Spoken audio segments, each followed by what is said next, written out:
ભક્તિભાવ હોય કે આપણે ભગવાનને પાસેથી ન મગાય અને ભગવાનની પાસેથી ઈચ્છા ન રખાય, એમની પાસેથી તો કેવળ કલ્યાણની અને મોક્ષની ઈચ્છા રખાય, સેવાની ઈચ્છા રખાય. અને આ બાજુ જે જગતમાં એને જે ઈચ્છાઓ હોય, કામનાઓ હોય, એ પોતાના પુરુષાર્થથી પૂરી કરે તો એટલે એ પોતાનો પુરુષાર્થ કરતા એમાં અહમનો ભાગ રહે છે. પોતાનો પુરુષાર્થ કરે ને એમાં કે ભાઈ ભગવાનની મારે જરૂર નથી, એના કરતાં ભગવાનની જરૂર કરે એ સારું કહેવાય.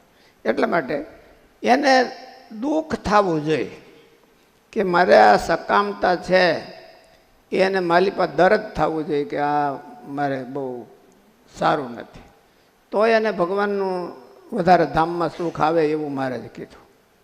એક જણો નિર્વાસનિક છે અને એક જણાને થોડીક વાસના છે, અને બે જણા ભગવાનની આરાધના કરે છે. તો મહારાજે કીધું કે મર્યા પછી કોને વધારે સુખ આવશે ને કોને ઓછું સુખ આવશે? તો મહારાજે કીધું કે એક જણો નિર્વાસનિક છે એ મરશે ત્યારે ભગવાનના ધામમાં જશે, અને ઓલો છે એને મનમાં જો અતિ બળતરા થાય છે ભગવાન વિના બીજા પદાર્થ આને કરવી આવે, એને બળતરા બહુ થાય છે કે મને ભગવાન વિના બીજી ઈચ્છા રહે છે, તો મહારાજ કે ધામમાં જઈને એને વધારે સુખ મળે, કારણ કે એ ભગવાનનો ખરો ઉપાસક છે. અને ઓલાને કાંઈ ચિંતા નથી કે આપણે તો નિર્વાસનિક જ છીએ, તો એને કૈવલ્યાર્થીમાં વયા જવાનો ચાન્સ રહે છે. એને ભગવાનનો ગુણાતીતાનંદ સ્વામીની વાતોમાં લખ્યું, દોષ છે અને ટળી જતા નથી, એમાં તે કંઈ ગુણ છે કે કંઈ વાંધો? મહારાજ કે દોષ છે એ હારા છે. ગુણાતીતાનંદ સ્વામી કે દોષ છે યાર, શું કરવાને? એને કરીને ગરજુ રહેવાય છે. આપણને દોષ હોય એટલે બહુ અભિમાન ન વધી જાય, એટલે ગરજુ રહેવાય છે. બધાય ગરજુ ન રહે, દૈવી હોય એ જ રહે, પણ ગરજુ રહેવાતું હોય દોષને બદલે તો એ સારું. કારણ કે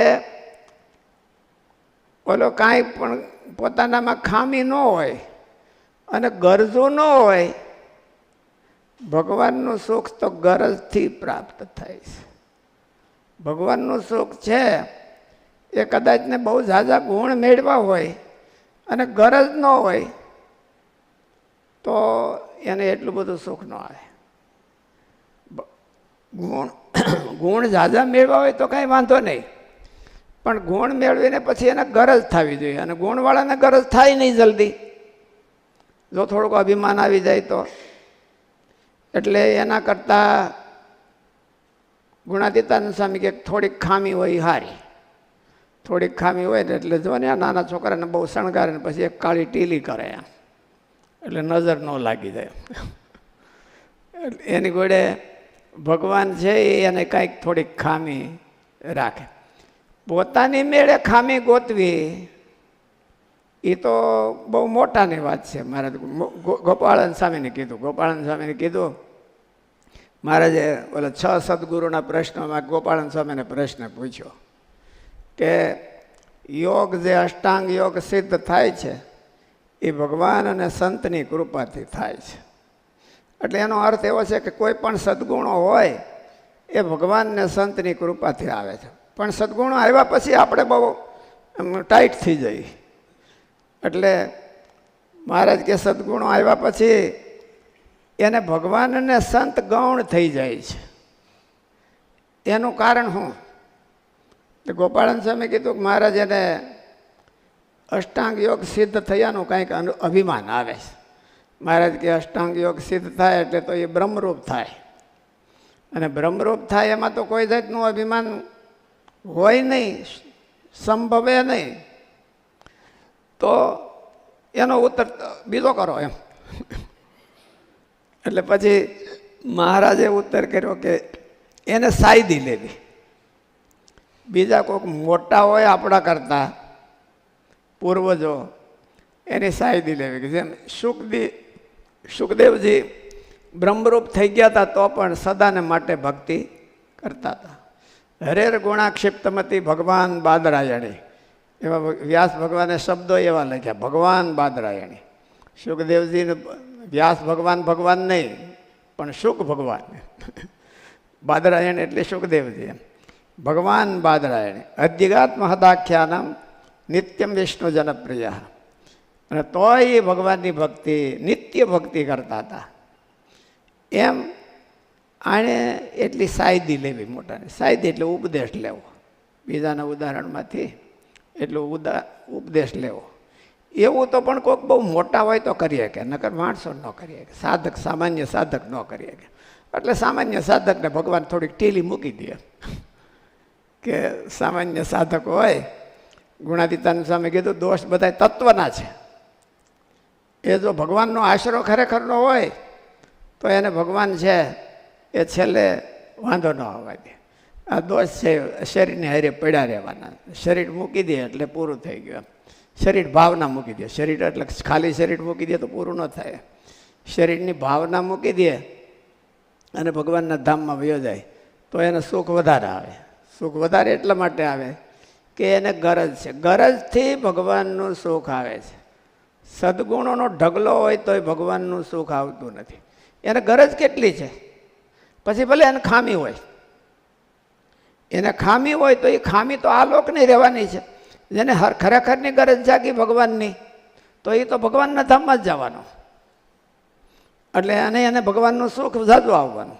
ઓલા કરતાય ઓલો સદગુણનો ઢગલો હોય એ કદાચ ને ન્યા ગયો હોય, પણ એને જો એટલી બધી ગરજ ન હોય મહારાજની મૂર્તિની તો એને એટલું સુખ ન આવે. મહારાજ એવું કીધું છે. એટલે પોતાના પુરુષાર્થથી ખામી ટાળવા ઈચ્છે તો એમાં શક્યતા છે અભિમાન આવવાની. એના કરતાં ભગવાનની પ્રાર્થના કરીને ટાળે તો એમાં કાંઈ ભગવાનને થાક નથી લાગતો. આમ તો શું છે, એને બેઠા બેઠા કાંઈ ટાઈમ નથી જતો.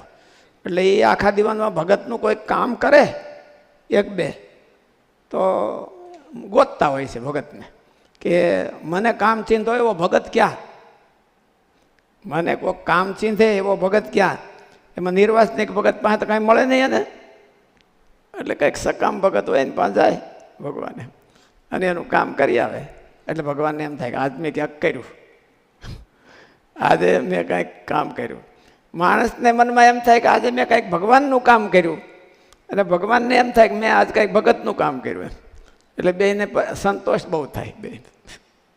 એટલે એવો ભગવાનનો ન્યાય છે.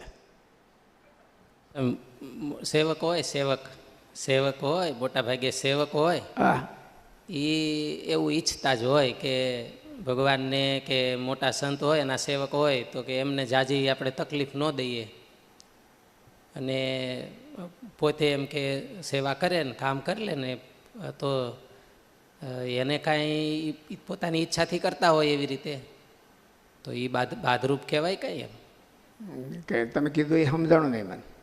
એટલે માનો કે નિષ્કામ સેવા અને સકામ નિષ્કામ ભગવાન પાસે કાંઈ નથી કરાવતો એવો, મહેનત ન કરાવે એવો સેવક હોય એમ. એવો સેવક હોય તો એને અહંકાર કહેવાય કે એ કાંઈ કે નિષ્કામ સેવક જ કહેવાય એમ.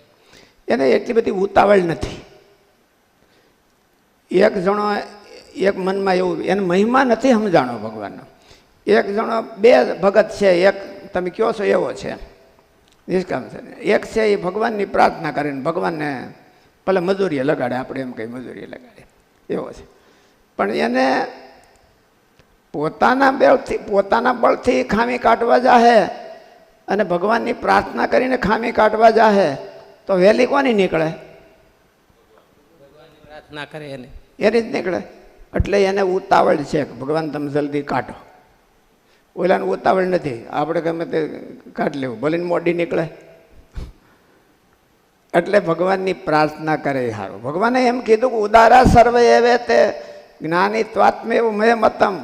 મને કાંઈ ઈચ્છતો, મારી પાસેથી કાંઈ ઈચ્છતો નથી, એ તો મારો આત્મા છે. અને ઓલા ભગત પણ બહુ સારા છે.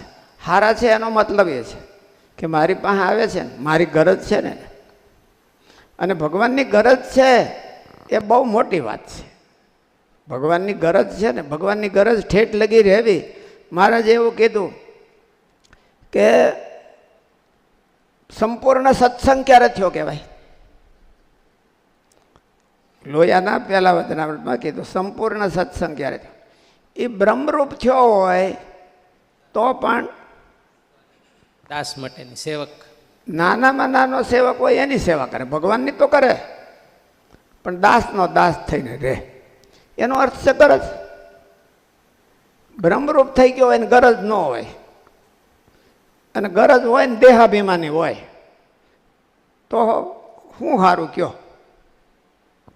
ગરજ હોય એ સારો ગણાય. ગરજવાન સારો, કારણ કે એને દેહ ભાવ છે, પણ તોય ભગવાનની ને ભગવાનના ભગતની ગરજ છે, તો એક દિવસ એનું દેહાભિમાન જવાનું.